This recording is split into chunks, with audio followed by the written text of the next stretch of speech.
असहाबी आया, या रसूल अल्लाह अलकमा साह नथो निकिरे, सकरात सख्त थी वई अथसि, ॾाढी तकलीफ़ में आहे, तव्हांजो असहाबी आहे, या रसूल अल्लाह दुआ कयो।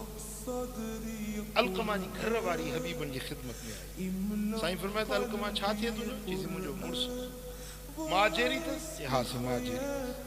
फरमाए हुनजी माउ खे आणो। कुराड़ी आई, अम्मा अलकमा ते राज़ी आहीं या नाराज़? या रसूल अल्लाह मां नाराज़ आहियां। अमड़ छो नाराज़ आहीं? या रसूल अल्लाह इहो पंहिंजे ज़ाल जो चयो मञंदो आहे ऐं मूं अमड़ खे झिणकींदो आहे।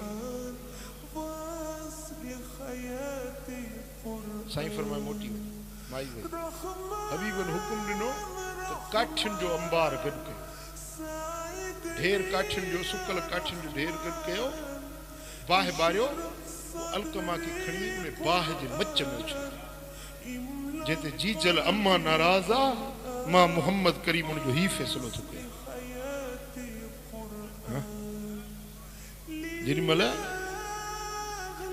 हबीबन जो हुकुम मिले, काठियूं गॾु थी वञनि, अंबार गॾु थी वञनि, बाहि ॿरी वञे, अलकमा खे खणण लॻनि त कंहिं वञी ॿुधायो जीजल अम्मा खे। मां वीचारी खे जुती पाइण बि यादि न रही, डोड़ंदी आई, या रसूल अल्लाह मुंहिंजे बच्चे खे बाहि में न उछलाइजो, मुंहिंजा महबूब, मां पंहिंजे बच्चे जो इहो ॾुख सही न सघंदुसि।